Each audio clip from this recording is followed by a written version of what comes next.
I'm Sonia. Jax hasn't checked in. Where is he? Stay behind. Fight. Close the door.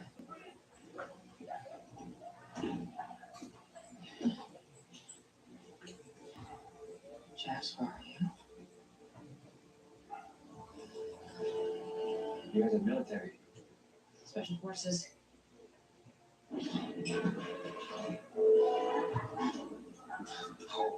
What is this? We needed a safe place to run our operation. Well, this looks pretty safe. Looks like you're ready for anything. This is where we keep all we've learned about the dragon markings. First learned about this 7 years ago. Jax and I were on a mission in Brazil to capture a wanted fugitive. When we got there, the target had superhuman abilities. Tore through our unit in seconds. The target had the same marking we pulled.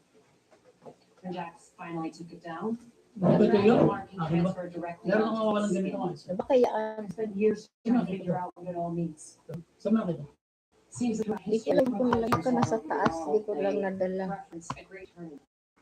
Our research shows that there's realms in species that know existed. That dragon marking, it signifies that you've been chosen to fight for her reputation, to fight for something known as mortal combat. Did you make that last part up? It just kind of sounds like you made it up. I mean, and look, they spelled it wrong. Hey, you listen to me. I think there's another term. That's why that is why Jax and I have been tracking you. Because we need to find out the last one before it's too late. And FYI, most of that are around. There's more to this story. I know it. I swear to God, I'm going to get to the bottom of it. Hey, interrupt your bullshit, Blondie. Oh, I got this again. Who is this? You a visitor? Barely bites.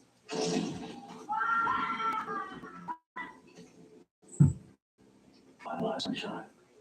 Who you? It's Kano. Kano. Kano what? Canine, none of your fucking business. Is that Russian? Do I sound Russian? Idiot. He's a mercenary with the Black Dragon Clan. Arms dealer, drug runner, murder for hire, scum of the earth. Oh, so you really would put massages. You have a master. Actually, that's kind of a funny story. You want to tell him? I was checking another champion. I was lucky enough to find Kano here instead. Right after he slit the guy's throat. You know, next time, be more punctual. You were never chosen. Fate has better standards there. I could be you, I don't have any standards. Let's see if you're a natural blonde.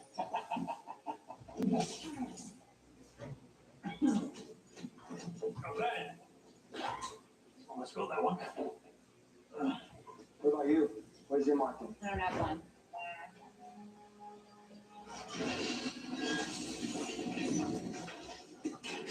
Come on. Hey, you guy. Get me out of here, I can help you. Just sit there. I was about to go for a stroll, but maybe I'll stick around, you fucking idiot. What's up?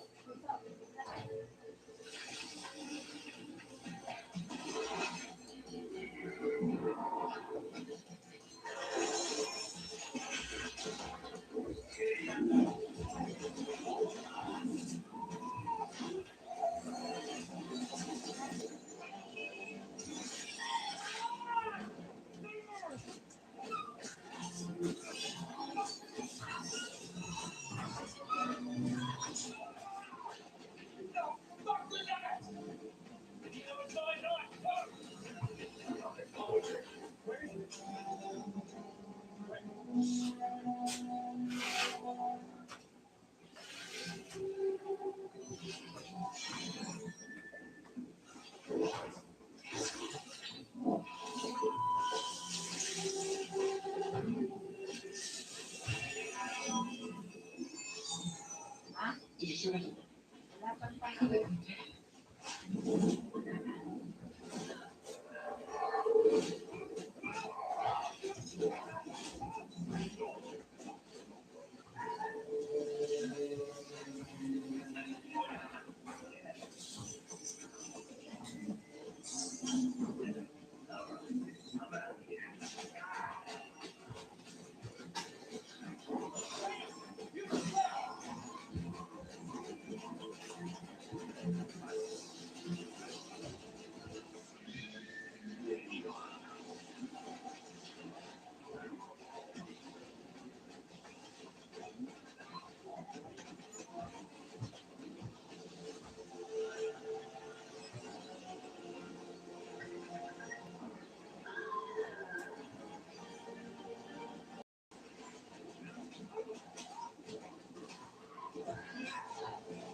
Pucha.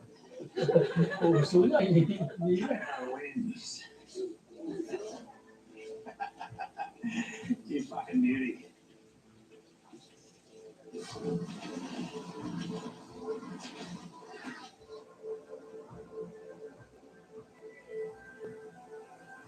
Fucking A. Years of research just destroyed. So do you believe me now? Yeah. What's the plan? There is none. Make yourself at home. Yeah. Oh, by the way, you'd be a shit and you're almost out of it.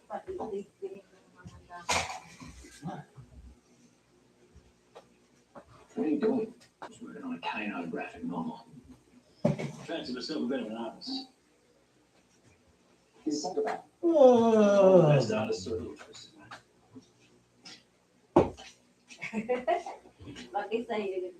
Oh. Well, Okay. I'm off. Yes.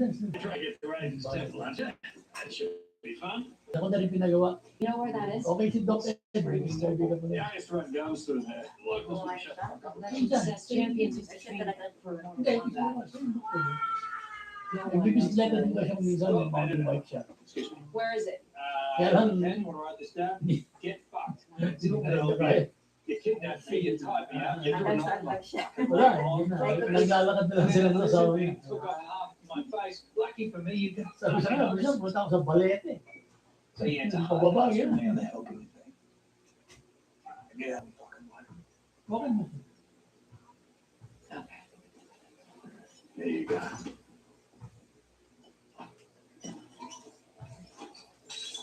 Everyone's got a price. Name yours. Hindi nagpalit yung 2 aking... million. Nagulit nga siya eh. Sabi niya, sakto lang siya. Kaso, ang tagal niya hinahanap. Bigyan ako ng mga ganun-ganun. Sabi niya, talagang saktong pareho dun sa 2 years ago. $2 million. 3 years ago na yun. 2022. 3 million. Hindi mo talaga ipapalitan. Matagal na yun. Hindi, nagpalit yan. Nung 12 years old ako, 400 siya. Plus, if you're Tapos watching, nung 16, 17 years old na ako, 18 years old na ako, 500 na. 500 na. Pero ngayon, yun pa rin. I was gonna head there anyway. Yeah, fuck. How are you Hindi planning yan on ito, getting hindi there? yan sa Oh, I got a friend with a plane. You got friends? Hello mo. Ano tawag na? Tension baby. Pag nag-ano kayo, tapan. Nagpapalit yung ano mo eh. Yung mukha mo, naging parang pasang. Parang racist. Namumulot. You Namumulot. gave that guy $3 million. Sa inis. Sa inis. Sa inis. Ha? Sa inis.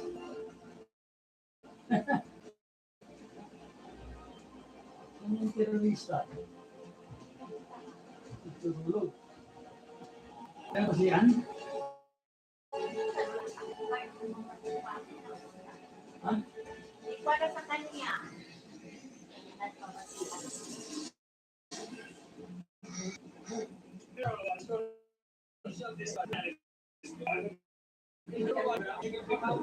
Lahat yun yan.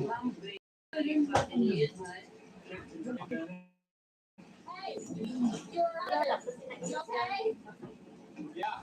All right. Take it for you. Hang on, yeah. Couple of choices. Try tables out. Not bad. Come on, let's go.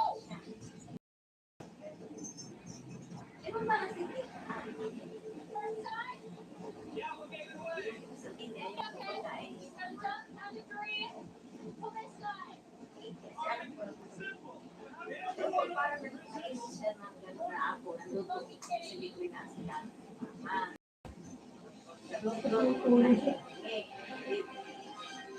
Dapat yung dalawang tutulungan sa dalawang sanggol. How close are we? 30, you decide. 32, huh? You say 35, maybe Bakit? that's Ikaw nag-asika sa anak niya. Sabihin, dapat nag-asika sa anak mo.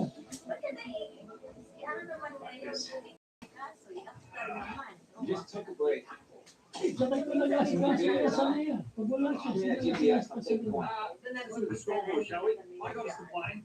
I I know how to find your precious little mountain retreat, whatever it is. I killed the lizard man, huh? And if you ripped anyone's heart out, hey, Oo, isa pa I yun. think I know what's going on here. Lagi niya iniiwan. Let's go. Middle laughing. Oo nga. Hey, how are you? You want it so much. Nagkakatapos. Take it. Now, come on, what do you say? Sabi ko, What event? kanya-kanya na. Di ba sabi ko, kanya-kanya na pala luko tayo ngayon, ha? Kanya-kanya na tayo. It's your blood. There they go. Nga ba? Hindi siya nga lagi bibili sariling pagkain. Oh, sabi ko, okay lang ako sa akin. Sabi ko, parang hindi ko rin ako Go on then, take it. Kaya inis siya kasi siya nagbigay ng pagkain kay mama. Kaya nag-break siya, tapos ako lang ginagawa. Ba't yung anak niya, ikaw nag-aalaga din? Yeah, that's why you don't have one of these. You don't have the mother on you. Good.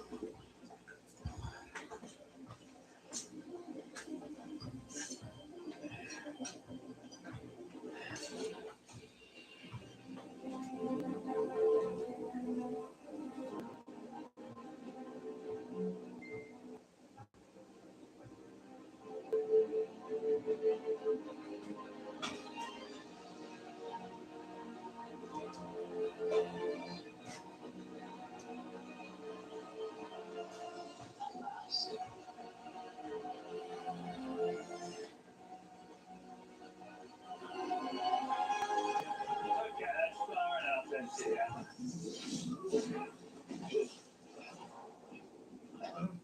I'm not your enemy. I'm Luke, from the Shaolin Order of Light. You're one of the champions. Yes, from Earthrealm. Finally, you have come to seek out Radiant's temple. The temple? Wait, you just shot a fireball out of your hand. How'd you do that? Hang on, hang the fuck on. Does that mean I'm going to get superpowers at any point? It doesn't. There's much to learn, but fuck, we're not here. Follow me.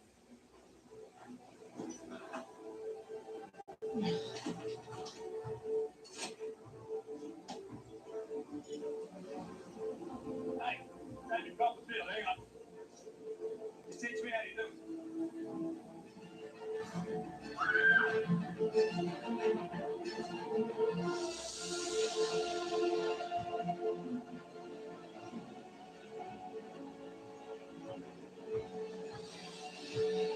Please. What have you been searching for? It wasn't always like this. For thousands of years, this temple was a holy place of worship. It is essential that we begin your training for the next tournament. Doesn't feel like it's so far it feels like an ambush. We don't have much time. We will not see another full moon before the tournament.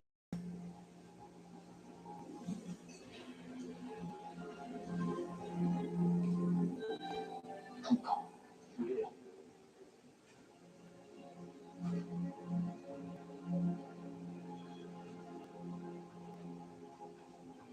Now what? You gonna make a door over here? I don't know.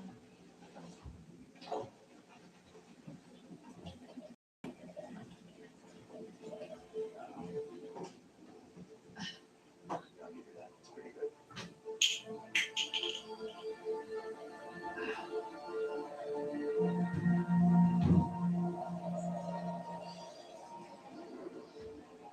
Anyway, it's all real.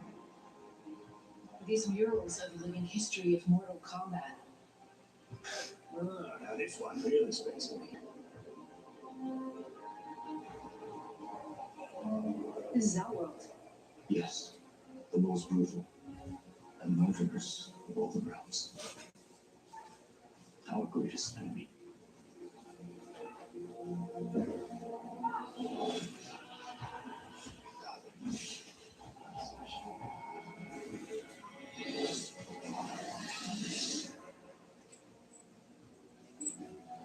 We must start training now, before our mortal enemies in our world come for us. The fate of not many of us with the marking left, so you must train harder, faster. Because if you fail to discover your inner power, you will never defeat your opponent. They will ravage everything you hold dear. There will be no mercy. You must fight without question. The dragon has swallowed many within us. Now put that back. Put what back?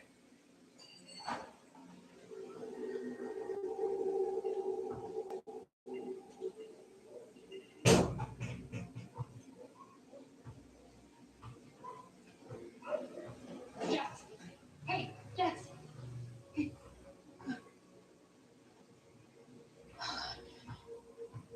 It has been my charge to gather all the genius of Earth. By the time I found Jax, I was too late. What is going on? The ice, it cauterized his wounds. We have sourced every realm to find a way to heal. What can I do? Be patient. I will. Give them time to do their work.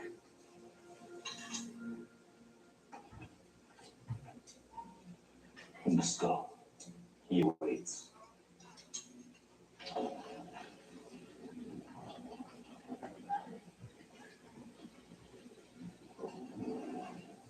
The great protector, Lord Raven. My lord, I have gathered the remaining champions of Earth.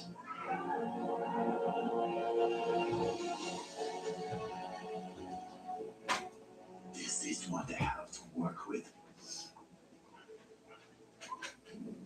You are in no physical or mental shape to fight. You don't even have a marking.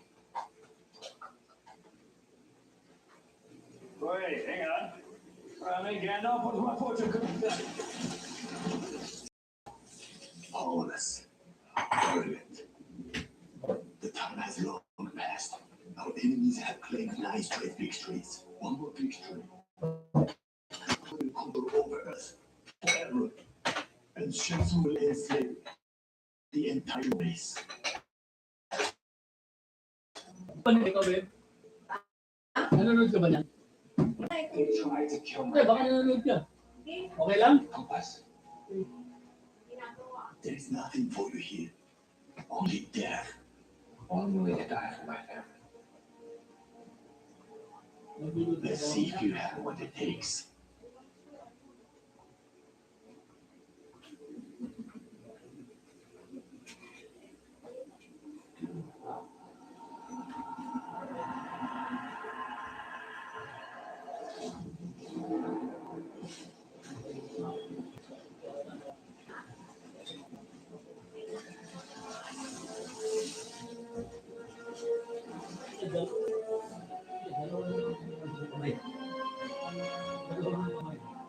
Hindi na pwede isa dati, isa lang.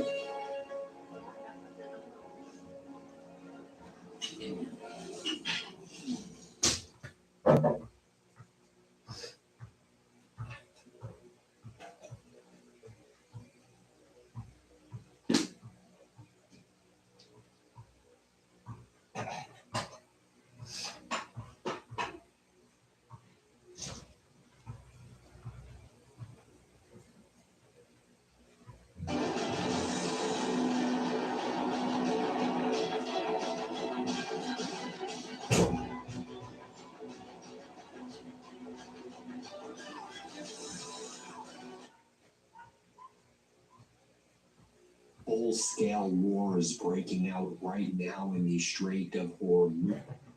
Full-scale war is breaking out right now in the Strait of Hormuz. A few hours back, the United States launched massive military strikes across the coast of Iran. This followed Iran striking a cargo ship that was trying to get out of the Strait of Hormuz using the unauthorized route. A Cyprus flag container ship called the Galaxy was hit by Iran, and it was hit very hard by Iran. I think there's actually one civilian missing. The crew had to evacuate, and the response from the United States was to launch a massive strike against Iran. Iran had made it very clear, if you use the unauthorized route, nothing has changed. We've never said we wanted to do a deal. We did the deal. It's called the Memorandum of Understanding. We've never said that the prior strikes against other cargo ships and tankers were erratic or errant from some other uncontrolled sect. As the United States was leaking to Barack Ravid over at Axios, Iran said, our position is clear. We control the Strait of Hormuz. Stop trying to send ships out without our authorization. In fact, it wasn't just the Cyprus flag container ship that was hit. Iran months ago as well, we're learning, struck another cargo ship as well. And Iran has now fully shut down the Strait of Hormuz. The IRGC announcing, the Iranian Revolutionary Guard Corps, and the Sepah Navy, Iran's Navy, says the Strait of Hormuz is closed. We control the Strait of Hormuz until such time as the United States and Donald Trump honor the Memorandum of Understanding and the various requirements of the United States. We will not be opening up the Strait of Hormuz. We are prepared for war. The strikes by the United States targeted over 140 sites in Iran. It was a massive military strike by the United States, and we're getting some photos of what the U.S. strike looked like. But Iran hit back hard. Iran struck the United Arab Emirates. They hit in Abu Dhabi. There's also reports of sirens going up in Dubai within the UAE. They hit hard in Qatar. They hit hard in Jordan. They hit hard in Bahrain. I mean, let's take a look at some of the, and it's, you know, these Arab nations and the United States will likely try to claim, oh, the interceptors hit all of the Iranian ballistic missiles and drones. No, the reporting right now is Iran hit these U.S. military bases hard, and Iran has hit the some other infrastructure regarding American bases very hard as well in these Arab nations. Take a look right here. Smoke can be seen rising over. It's mostly abandoned right now because the U.S. has abandoned most of its bases. But this decision by the Trump regime to attack Iran again and to pull out of the Memorandum of Understanding is now going to cost the United States billions of dollars more. We're seeing more of those THAAD interceptors go up in Qatar, more of those THAAD interceptors go up in the UAE. But look right here. This is in Bahrain, the U.S. 5th Fleet headquarters in Bahrain after this morning's Iranian missile attack. You can see the smoke rising right there. You see that right there. Let's talk about what we're also learning as well. Initial reports of direct impacts at the U.S. Al Udeid Air Base in Qatar, as well as the Al Dhafra Air Base in the UAE. Also direct strikes in Jordan as well that we're learning about. We'll talk about that in a moment. This was the statement from the IRGC about shutting down the Strait of Hormuz. The Iran Islamic Revolutionary Guard Navy says it fired warning shots and stopped a vessel that entered an unapproved route through the Strait of Hormuz. It announced that the strait was closed to all vessels until further notice. And when the U.S. tried to push out a vessel, that's when Iran destroyed that vessel and then disabled another vessel as well. The IRGC says, in a previous announcement, we said that foreign interference and the illegal determination of shipping routes in the Strait of Hormuz would lead to decisive action and disrupt the increase in traffic through the strait. Hours ago, these warnings were ignored, provoked by foreign powers. Several vessels attempted to travel along an unapproved route and disregard our warnings. A vessel that endangered maritime security by turning off its system was therefore struck with warning fire and stop, and then they struck two other ships that were trying to get through. Let's take a look right here. This is what Pete Hegseth said before the U.S. launched attacks on Iran in response to CENTCOM posting at 7 p.m. Eastern time today. U.S. Central Command forces began launching the third round of strikes this week against Iran after the IRGC blatantly attacked the GFS Galaxy, a Cyprus flag container ship transiting the Strait of Hormuz. Pete Hegseth said, Iran made a poor choice. Now they pay. Iran responded, the criminal American regime attempting to impose its will on the government of Oman tried again last night to test our resolve. Iran, in addition to Bahrain and the United Arab Emirates, also targeted command and control centers and MQ-9 drone hangars at Prince Hassan Air Base in Jordan with ballistic missiles, which we believe was hit. Al Udeid Air Base, Qatar, fighter aircraft maintenance and repair centers, as well as a command and control center of the base in Al Udeid. So if you're keeping track, there's the Fifth Fleet in Bahrain was hit hard by Iran. The Prince Hassan Air Base in Jordan, in its command and control center, seems to have been hit hard, potentially fully destroyed by Iran. The fighter aircraft maintenance and repair center over at the Al Udeid Air Base was hit hard by Iran, and a second vessel in the Strait of Hormuz was hit as well.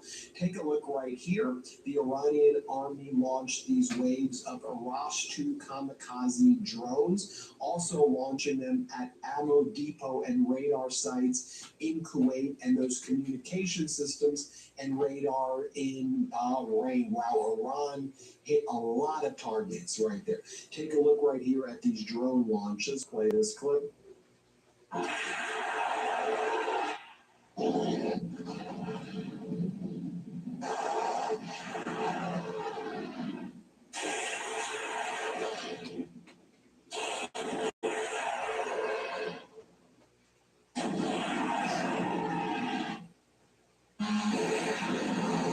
This is what it looks like in Qatar. You'll see the THAAD interceptors that the United States provides to Qatar and others. And the U.S. is now just completely depleting its interceptors. Here, take a look.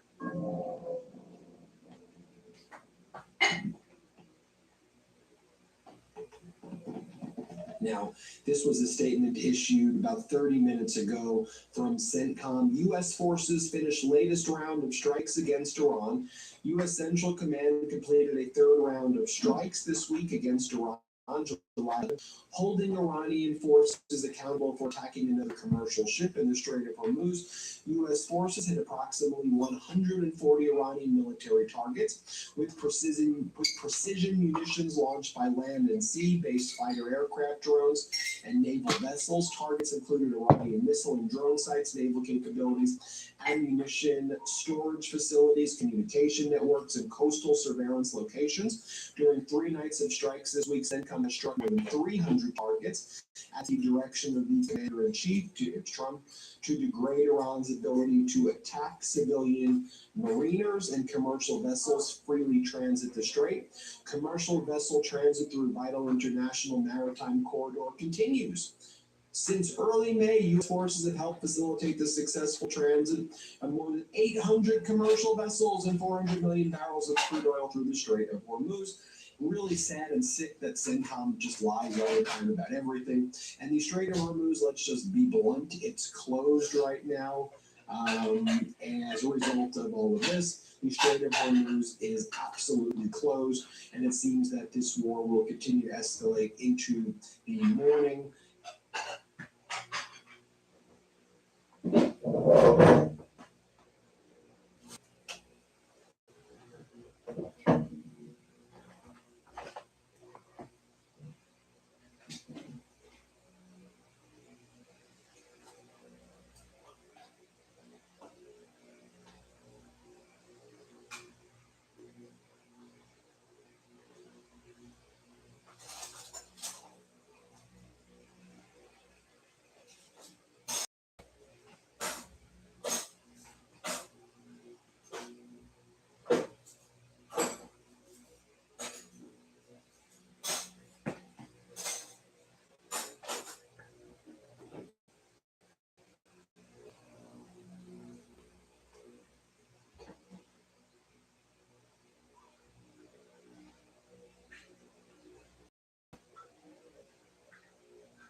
Naano mo niyo, babe?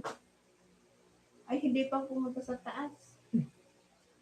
Meron na ako dyan. Talaga. Yun na.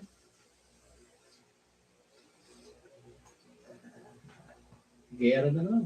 And these strikes seem bigger than Huwag ka manood We'll niya, keep you may posted stress ka every lang. step of the way. As always, you can take a look at again these Nakakaliw na. strikes tonight in Iran.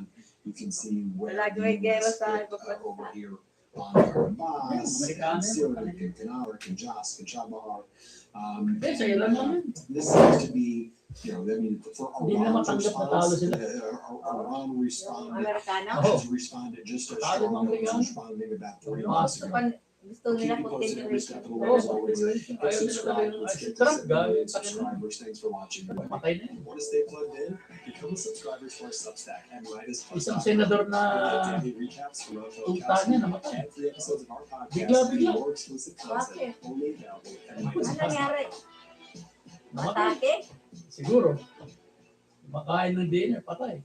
Oo. Today, Planet's a $10 billion company. You coined the term large Earth models. What's that mean?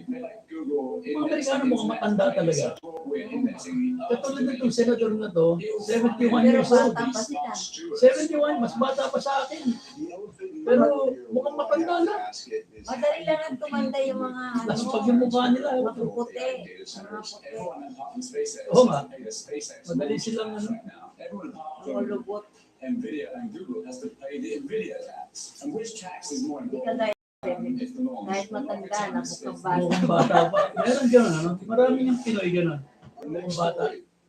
Should keep the U.S. labs up at night. It's a Chinese model called GLM 5.2. In some cases, matches or exceeds the top models from OpenAI and from Anthropic. This level of performance in an open weight model is absolutely shocking. You can burn tokens to get more intense, and the Chinese have figured out how to do it. The Chinese are evidently figuring out how to more efficiently, or at least more cheaply, reason.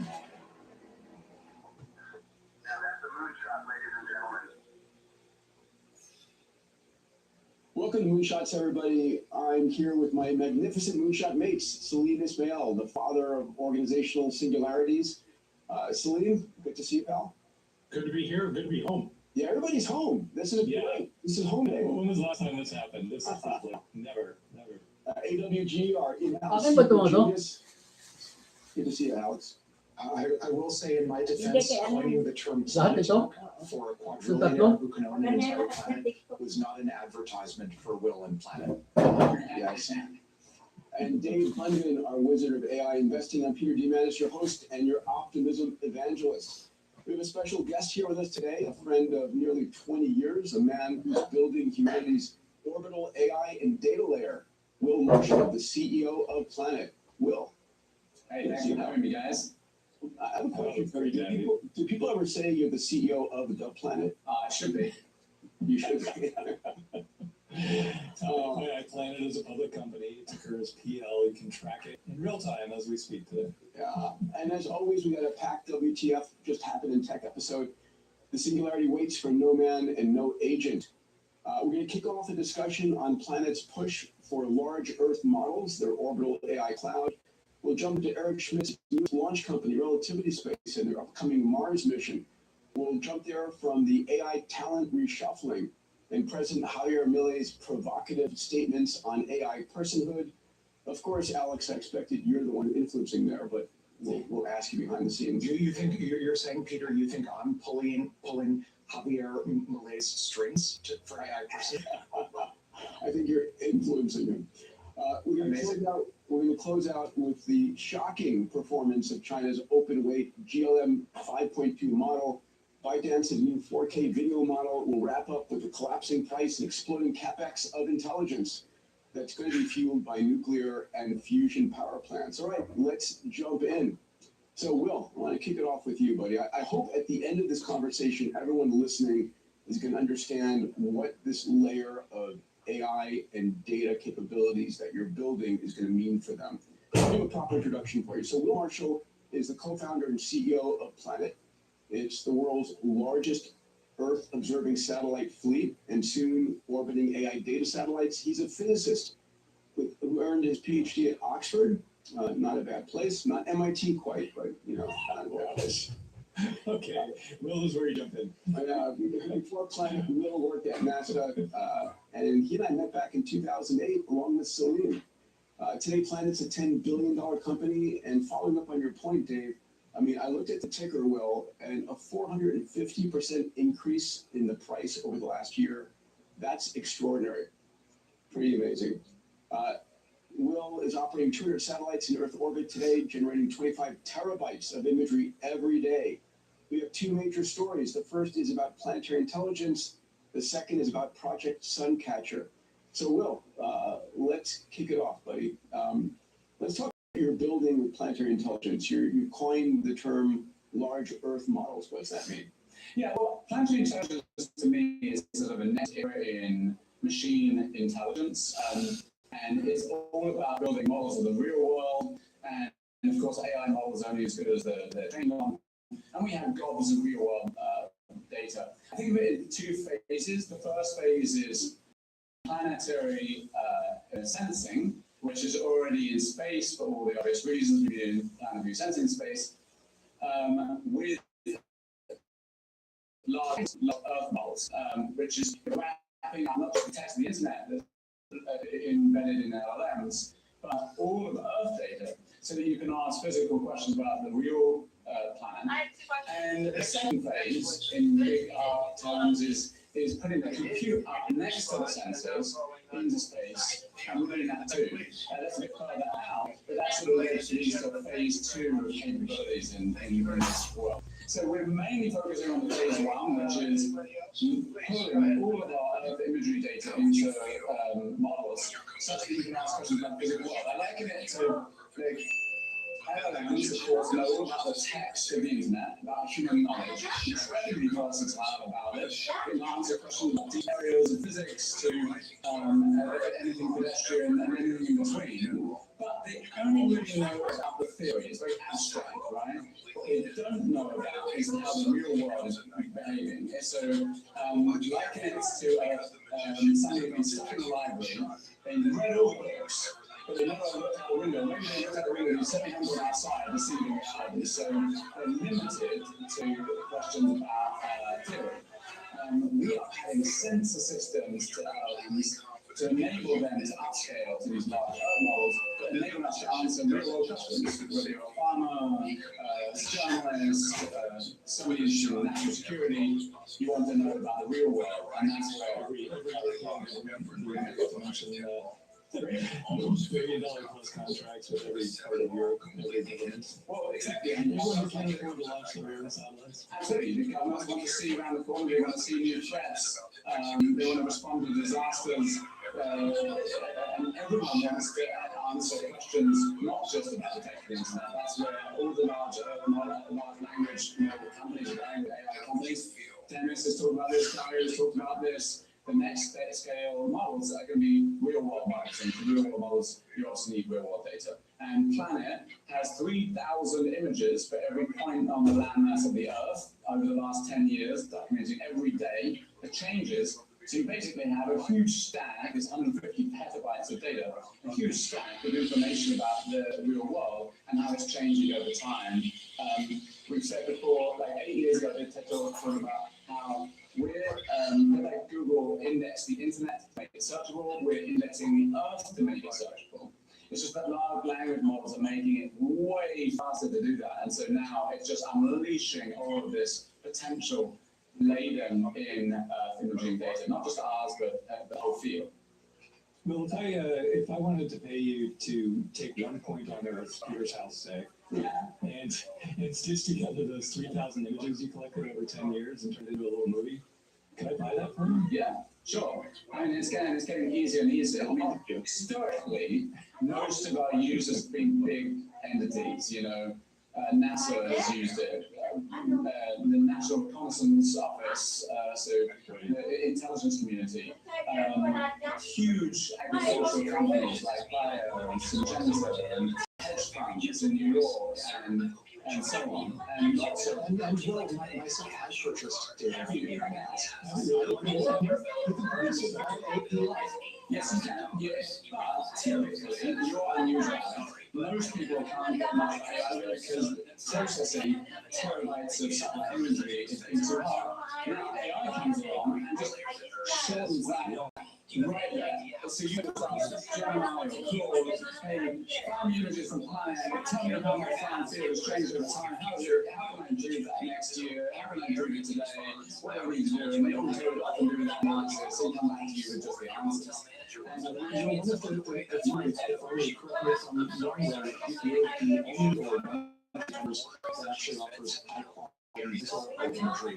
I specify a lot more in coordinates, and I want a bit of historical imagery of different types. We're the only company in the world that images the whole world every day at high resolution. So basically, as the Google, if you use the Google Maps satellite layer, that layer is maybe 3 years old, some of them 1 year, some of them 10 years, or a couple years old, let's say. We're doing that every day for the whole world, and we'll have a time axis. So it's like Google Maps satellite layer, but with a time axis.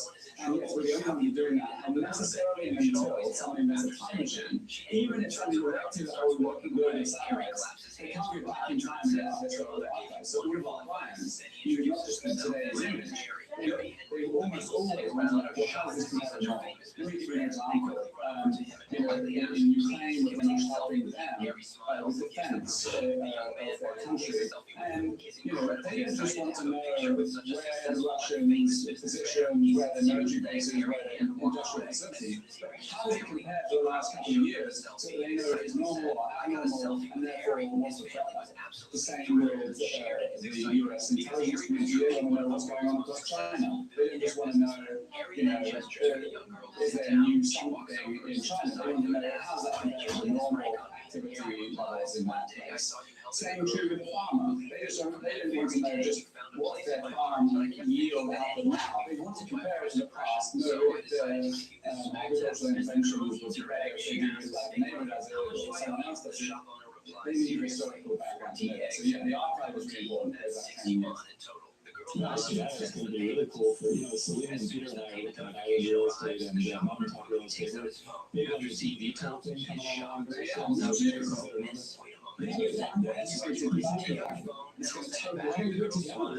thing together for this and use your historical data as a surprise. Search query, which piece of land would generate the most profit to us when you retail drive? I'll bet you I could do that during this podcast. Yeah, I think it relates to how many wiggly roads. So how far is it by time to now, and how short is it going to be after eVTOLs? Yeah, I bought a property myself within the 100-mile radius of San Francisco, knowing that the value I think is going to go up. I've got two questions. One, when you talk about imaging, what's the resolution at which you're imaging, and do you also do infrared and other bands? Yeah, so basic explanation, we have 3 fleets. The scanning fleet is 3-meter resolution. That's the one that does the entire Earth, and it does it with 8 spectral bands. And we're improving that with our next generation. We're launching a first step demo this year of OWL, which enables it to go from 3-meter resolution to 1 meter. And the latency of the present imagery is several hours, and we're reducing that time as well to well under an hour. So that's that system. A second system does high resolution, so we go to 40 centimeters a day, 40 to 50. It's going to 30 centimeters tomorrow. We launched 9 of these satellites. We're launching a whole bunch. We're towards a 30 by 30 by 30. So 30 centimeters, 30 times a day, and 30-minute from the request to get the image back in your hand anywhere on the Earth. Okay, so that time axis is being shrunk, and that's for 30 centimeters. So each pixel is 30 centimeters across, so about a foot in the unit. And then we have a hyperspectral imager, which is the first and most sensitive one in orbit, according to JPL, who we built it with, which has 400 spectral bands. So this is like the human eye has 3 RGB, red, green, blue. It has 400, and that crosses from infrared to ultraviolet, those extra spectral bands, and then you essentially take like a signature fingerprint of the vibe.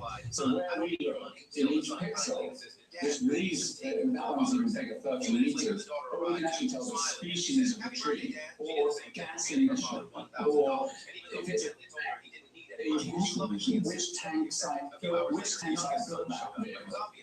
Because it turns out the paint is slightly different from each location. I mean, it's like the signature fingerprint on the tank. By the way, I know that you're busy, and sometimes these episodes run long, and you don't have time to listen to the whole episode, or if on occasion you miss an episode.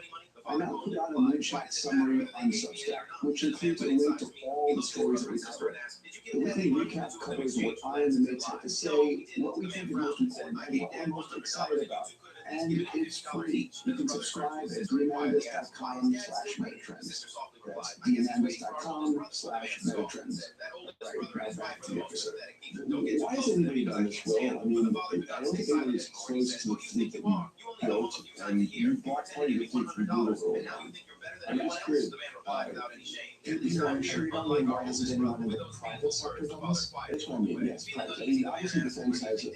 How do defense region satellites everywhere right now? It's technically classified for the US government and probably not half a dozen really high resolution ones, and much higher resolution than we have, more than 10 times or so higher resolution. That has a trade-off by coverage. So we have even less coverage than we do. In fact, not just a little bit less. We cover about 100 million square kilometers every day. The Earth's land mass about 150 million square kilometers, so a bit more than the Earth's land mass every day. They can probably cover less than 1% of anything like that resolution, so probably much less than that. For the entrepreneurs listening, it's important to realize Will started this with Robbie and his partners by launching a phone into orbit, SwimSat. It was a crazy idea. He got in trouble for it. It worked. He got Steve Jurvetson's attention. He came in as a major investor. And it kicked off a $10 billion company that's extraordinary. Thank you.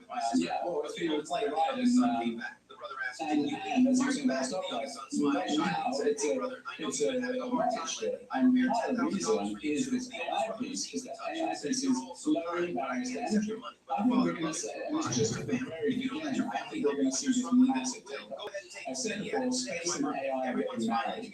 You know, a lot of people understand how AI is affecting every discipline, and it is, right? It's affecting every sector.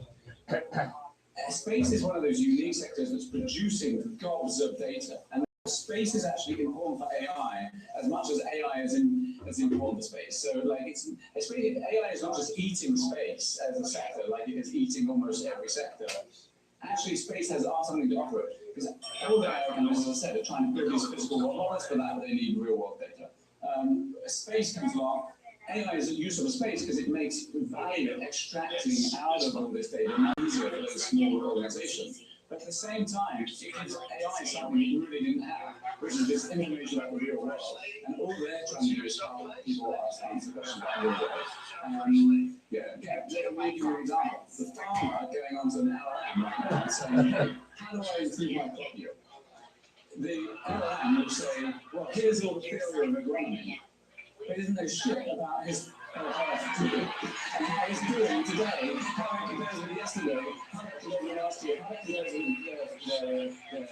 the farm next door, and therefore what they can do about it. How's the soil living? How's the water content? How's the agriculture? And we can tell all that and help the LLM answer that question. Or to journalists that are investigating some flood.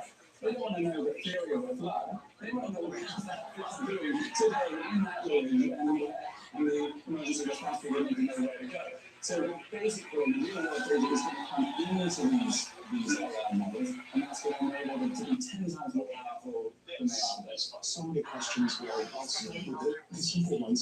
To the extent that you draw parallel between your large growth models and large language models, I think one of the most important questions I could possibly be asking is, yes, you offer historical or archival imagery via API, but I think most people would love a crystal ball that auto-regressively extrapolates Earth into the future, sort of a same-Earth video model at meter or sub-meter spatial resolution of projecting the video into the future? Where are the future extrapolations of Earth? Where is the crystal ball powered by Planet?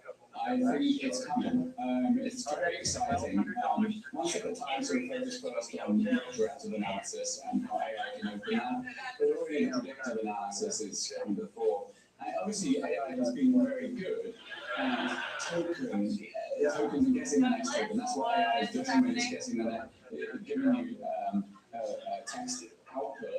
It's each time guessing the next word in some sense. And it's doing a very good job and coming up with coherent answers. So obviously with 3,000 images, you could easily ask it, guess the next few images, i.e. what's going to happen next. We already just started this some people who use telescopes are interested in tracking data centers across China. So we loaded into all the data centers across the entire US, which had to be registered. Then we showed it got back to the imagery of their development, tracked that, and then extrapolated that model to China and said, go find all these things in China and track their development. But it also got really good at predicting, based on the US data, when it would complete. Like within a few days, it could guess, like way out, when it's going to complete. Because it has taken into account all this construction information in nearby region and various other things. So now it turns out this model is pretty good at predicting when data centers will be complete. Lots of people are interested in that way. So that's the kind of thing. That's the first time I've seen it really work, like you're suggesting, Alex.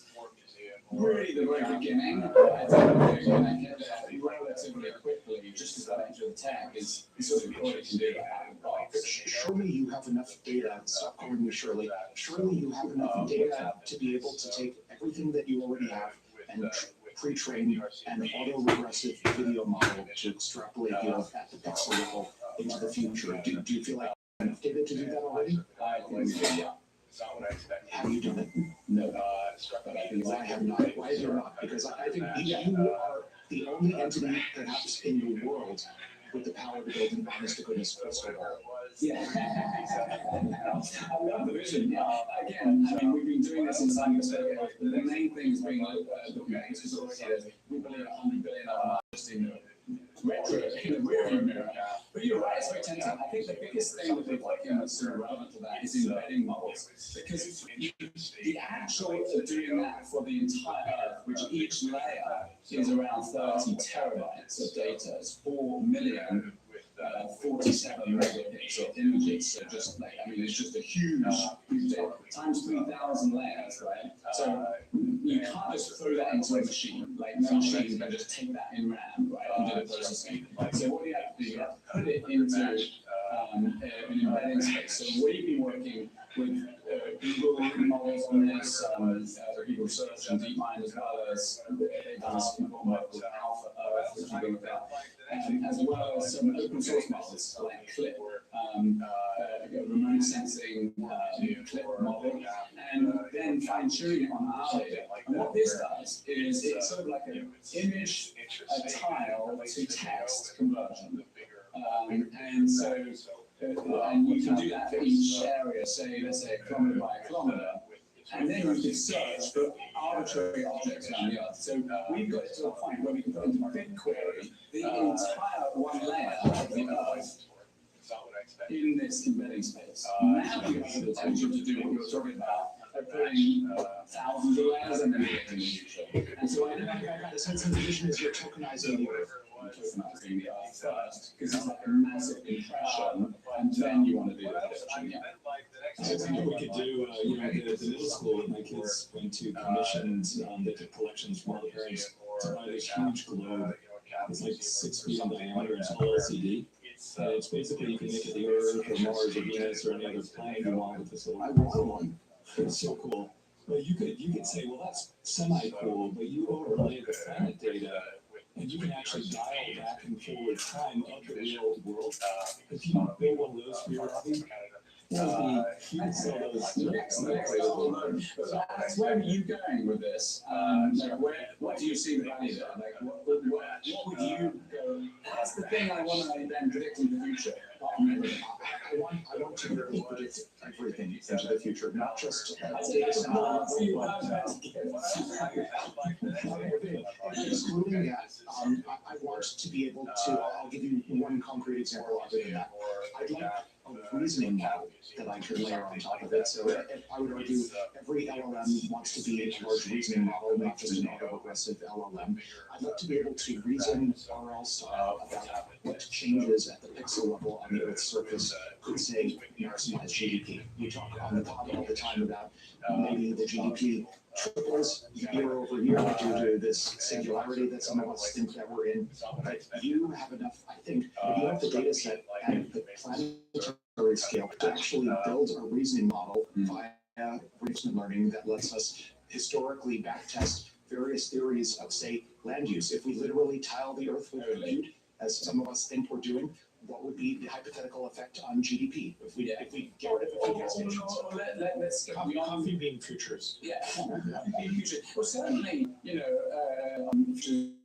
smart, but let's get above GDP for a second to go even beyond that. It will enable us to be smart stewards of our planet. We are effectively stewards of the planet, but we're not always doing it in the smartest way, right?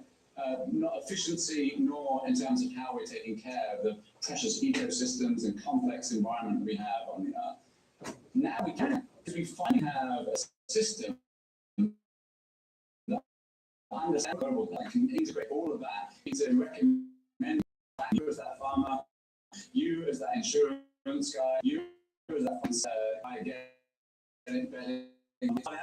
can make to make final decision.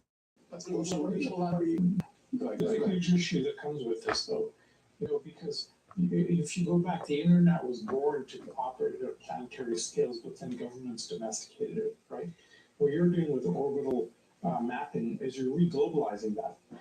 And so how do you handle the aspects of it? Because governments own the map, but you own the sky above the map, right? And so this causes hugely unsettling questions like you're shifting from national infrastructure to planetary infrastructure. Is there a global kill switch? How do you handle sovereignty? You mentioned Ukraine already, or China. There's enormous geopolitical tension in this. That must drive you crazy trying to navigate those. Well, I'd say it's not that drives us crazy. It's a founding part of our mission. We call it giving greater transparency and empowering everyone with that leads to greater security and leads to greater sustainability. No one can hide. No one can hide. No, and exactly. So Putin thought he could get away with people turning up on the border and then no one would notice. Well, we put that to bed, and then it didn't deter him from attacking, clearly, but the potential in the future is that everyone would know that they would be seen at every step. Now everyone knows that they're seen at every step.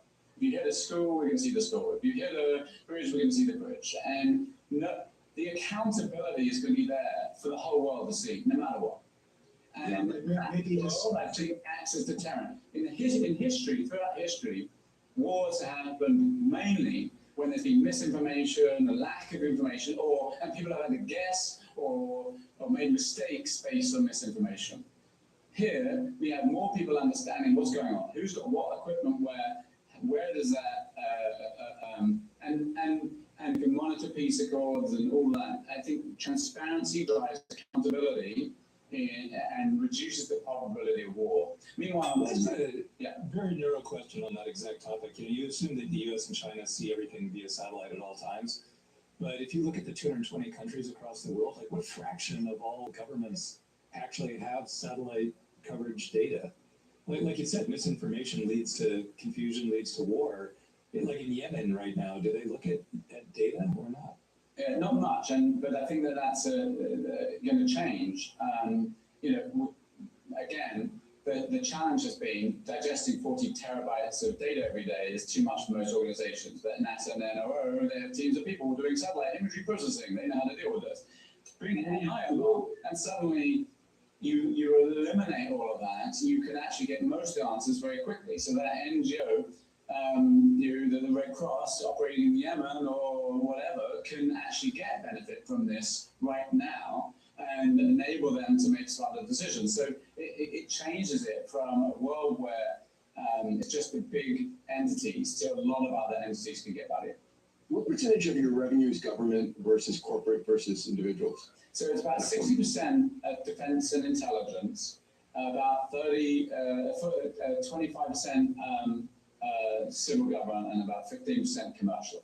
So basically, mainly government, and it has been growing there, but commercial is now really starting to take off. And again, it's because of all those reasons that the AI is lowering the barriers to entry. How are you going to price the AI training data use case? And that's the big up and comer, obviously. Well, you know, I mean, frankly, they're going to own it, Dave. They're going to keep it and sell the knowledge. The AI is just to get the data, and we'll just continue to sell the data. So if OpenAI calls and says we want to use it, you're going to say no, or are you going to say no? Say you can call OpenAI can call our MCP server, and off you go. Okay, so it's just fixed price. Absolutely. Train all you want, and then and every time you need planned data, you're going to need to do an API call or an LLK. I am curious about it, maybe to Steelman Salim's earlier question about information asymmetries. Will, correct me if I'm wrong, but am I correct in assuming that your data sets go through some sort of US government NRO filter regarding what can be made publicly available? Not exactly. It's a bit more nuanced than that. As a US remote sensing company, we register under the NOAA's Remote Sensing Act, which means we have to register the satellites, but we can sell the data to anyone except for a blacklist that includes Iran, North Korea, what have you, and various terrorist organizations. But other than that, not checking every player we provide to. We do check that. We think that, and there's many people we don't work with if we think that they reduce some harm with it, but essentially they're relatively hands-off with that.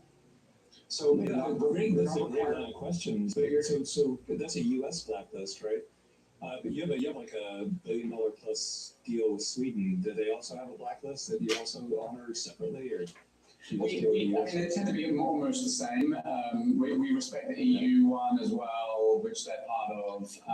I'm Canadian. Are we on the blacklist? Because last time I checked, there was a problem. Interestingly enough, they did only a tiny bit. So we have a load of ground station infrastructure up in Canada, and we can't download there and then sell it to certain countries that we could if we downloaded it in the US. So we just add these things up and go, well, let's make a meta list with all the bad guys according to all the people, and then we take that off.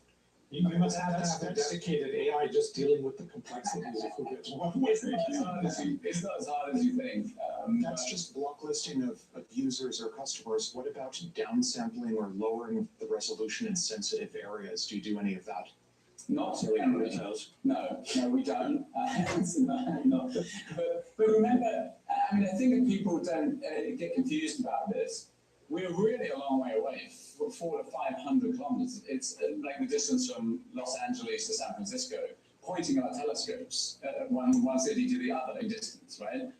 Obviously, the details you can see with that aren't the same as you can if you're flying a drone. If you're flying a drone and you can see people, you can recognize their faces, you can know all the personal privacy. We're 400 or 500 kilometers away. We're not getting into that. It's kind of amazing what we can see, but it's not like that. And the reason that matters is that a lot of the most sensitive stuff doesn't come into the fray because of that. And countries agreed way early in the space era that they will let each other, they won't let each other fly planes over each other's territory without permission or drones.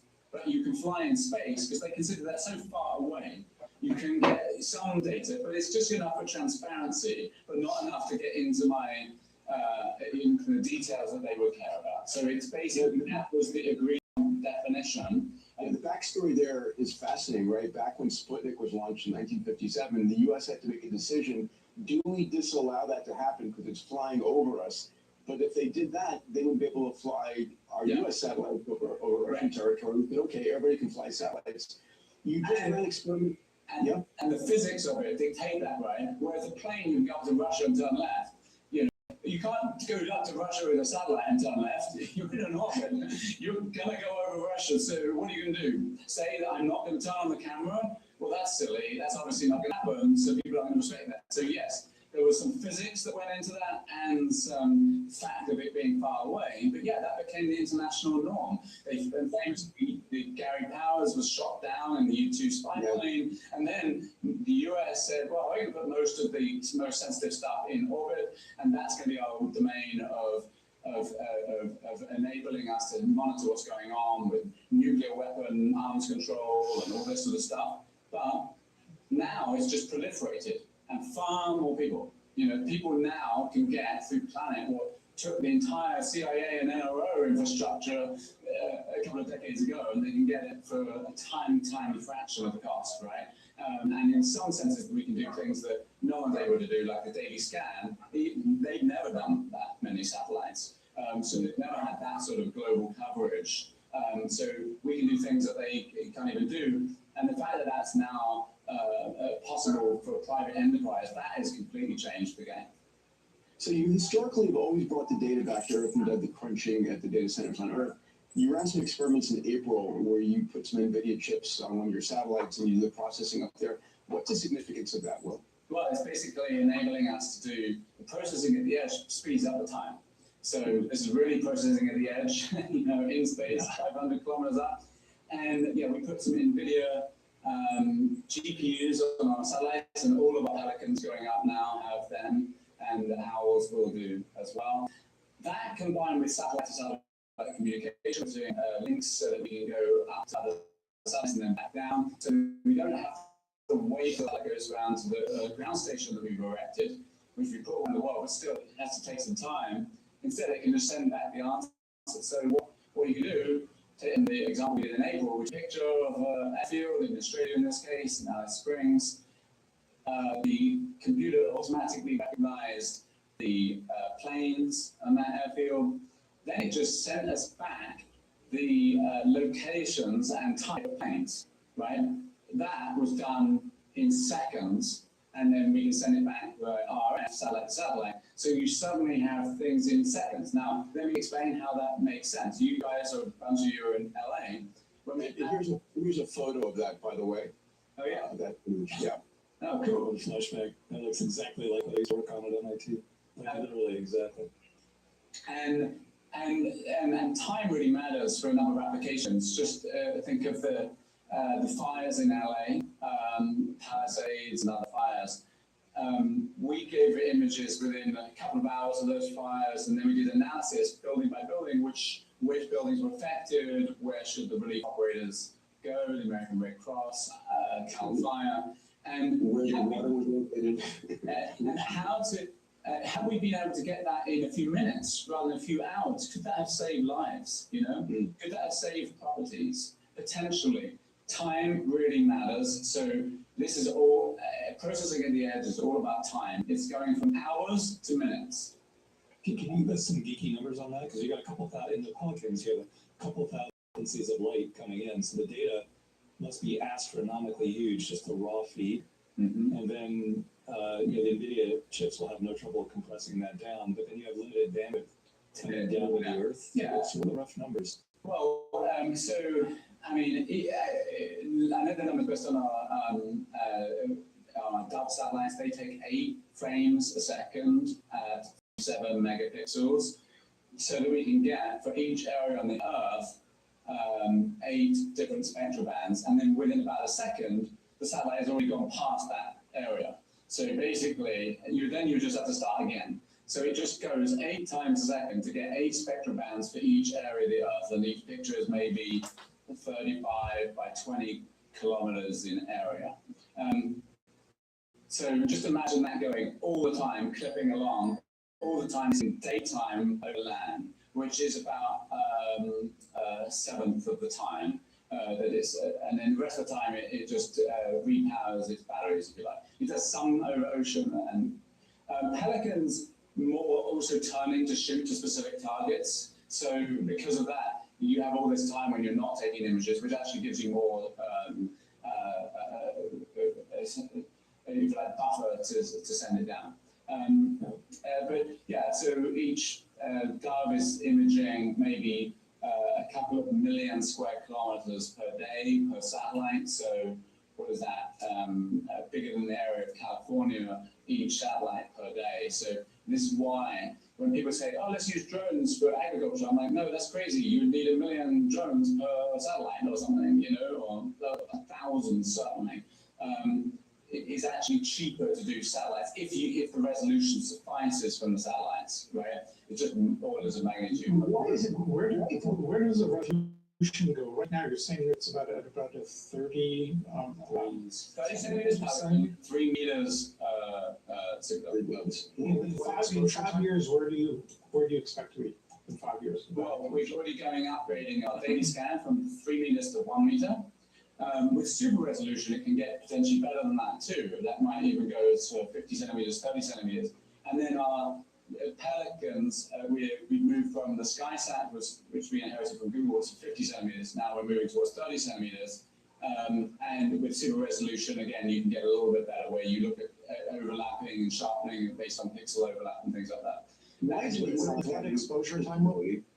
The exposure time is, I want to say it's like a couple of milliseconds. So you should be able to catch quite a few interesting aircraft in flight. Yeah, we're getting aircraft in flight all the time. I can show you. Any UFOs? Actually, the Air Force took a look through our images, and I'm sorry to tell you, any UFOs. No, that's too bad. No, I'm so excited about us detecting UFOs, but I'm sorry to all the audience members out there that think there are some that visited the Earth, apart from the crazy people that think they've been abducted.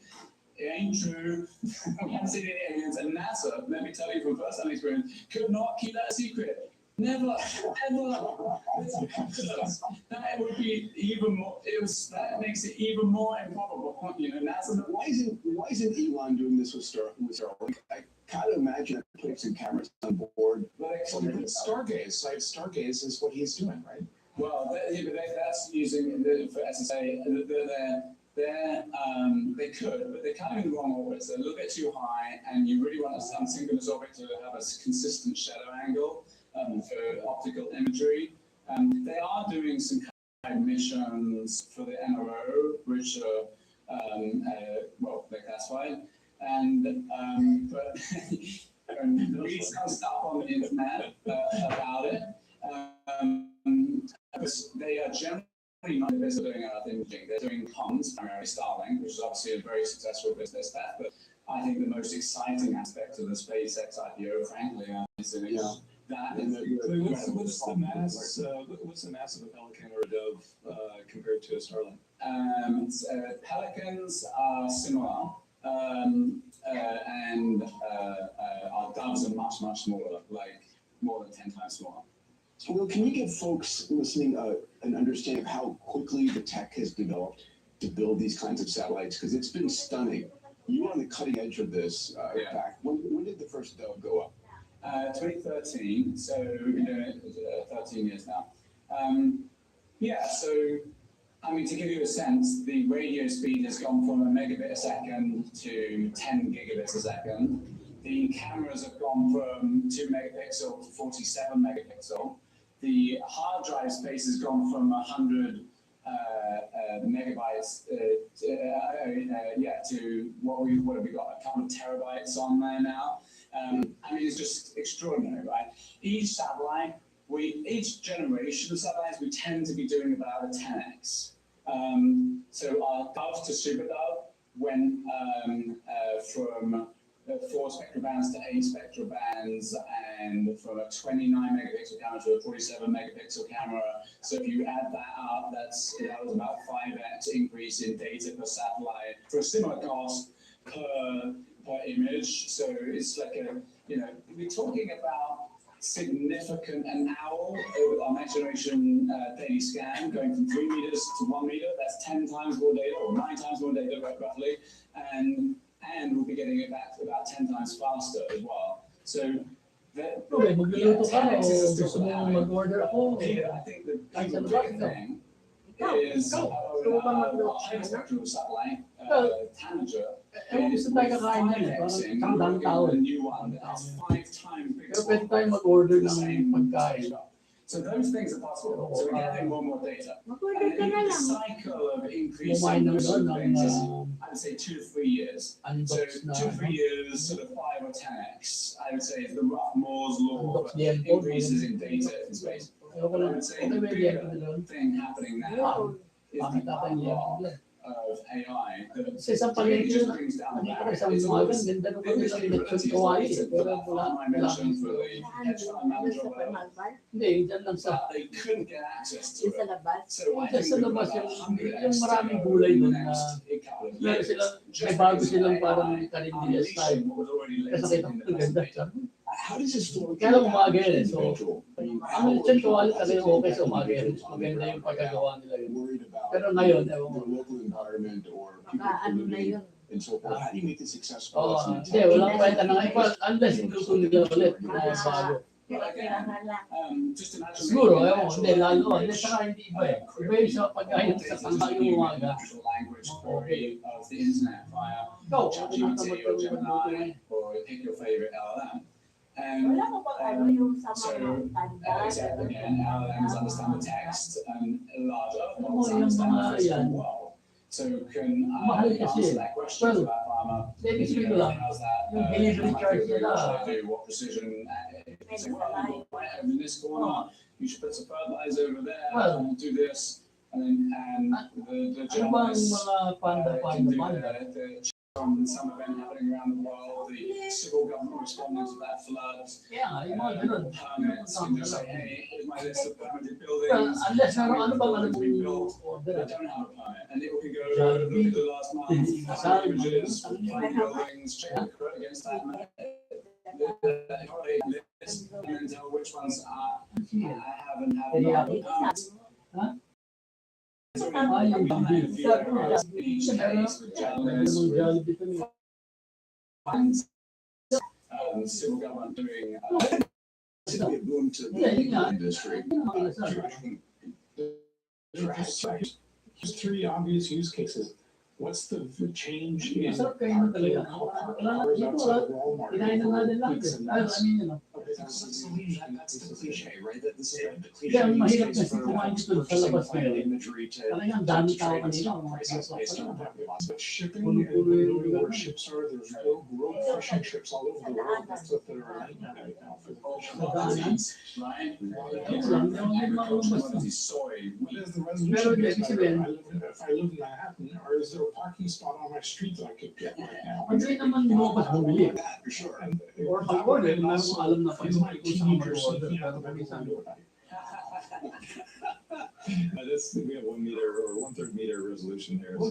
But I guess, yeah, it's obviously your kid, it's your house. Unbox Well, manok na seriously, naman. I think you are in possession of a data set that could be GDP maxing. How much of that analysis are you doing in-house versus externalizing to Wait, did partners you like just say Google? GDP Meron maximum? mga what I said GDP maxing, I just coined GDP maxing with 2 X's. Yes, I do think, I mean, we have hedge funds that are using our data right now. We're not doing that internally. But we have some hedge funds who will go undisclosed because they don't like being disclosed, but we have some. And we think that they are getting significant outflow on our data, which we are happy to take part. Now, in the future, I do think there's to be more, but again, I would take it up a level.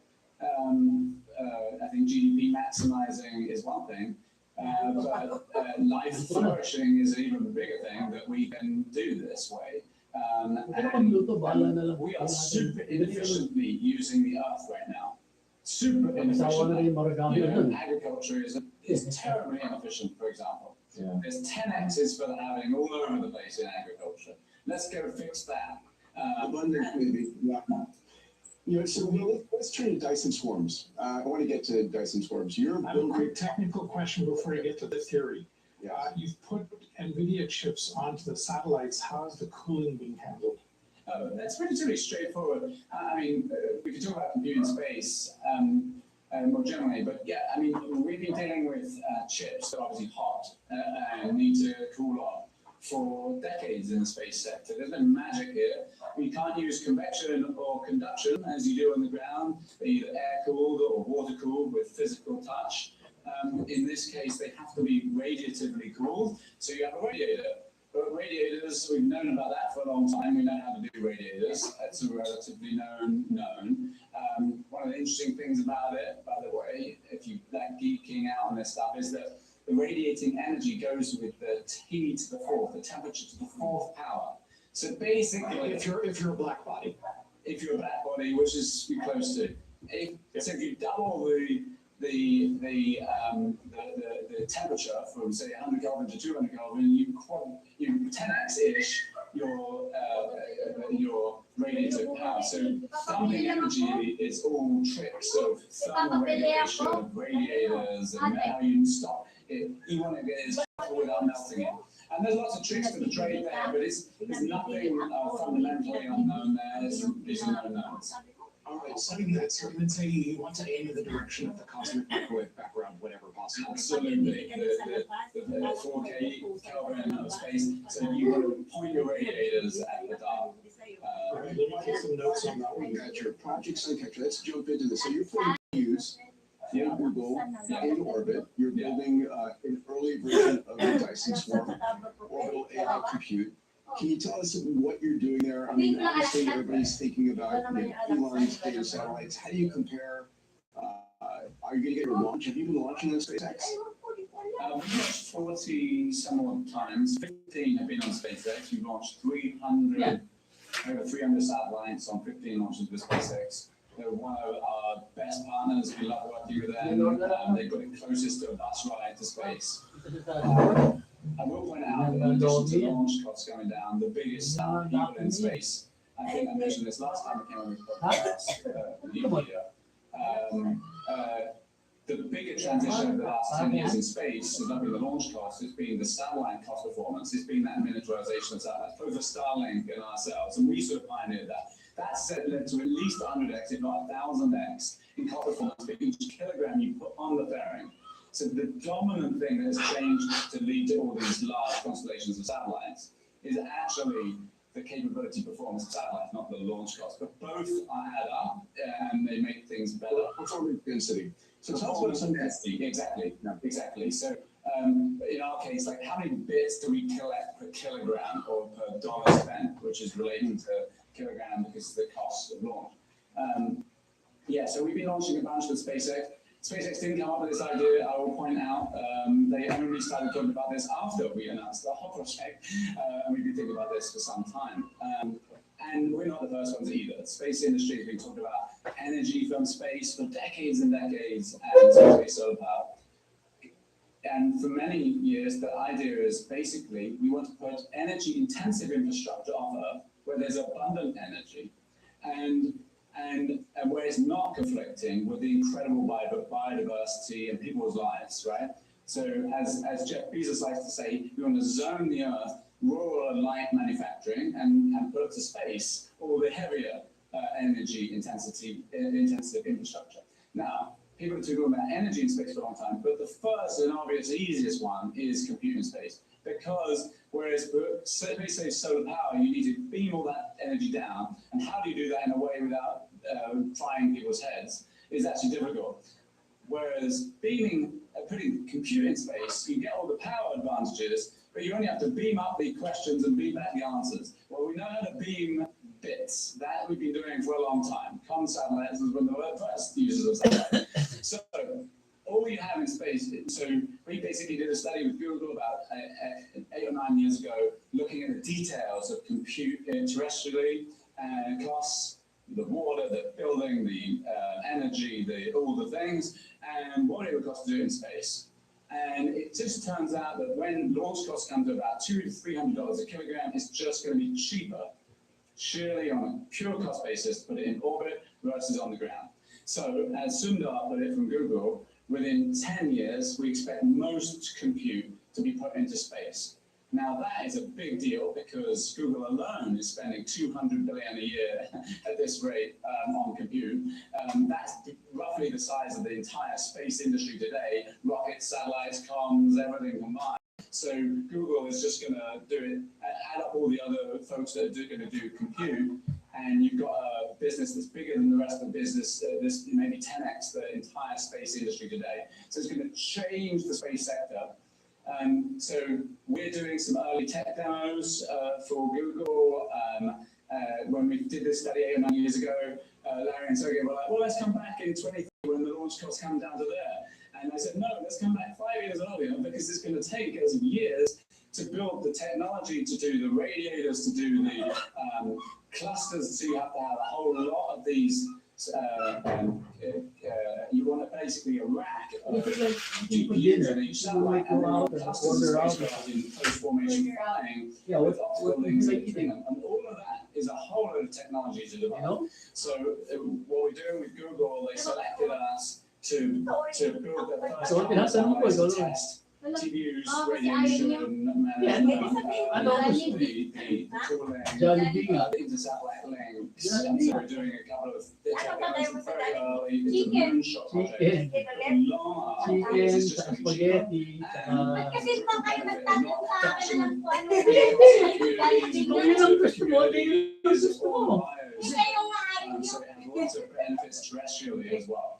Alex, we talk on the pod all the time these days about sun-synchronous orbit and Earth acquiring its own mini Saturnian ring, if you will, on a polar orbit.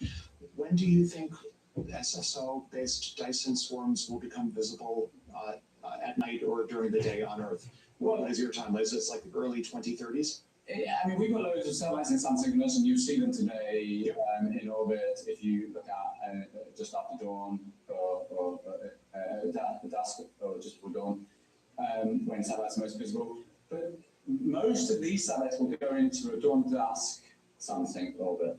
That means they're 24/7 facing the sun.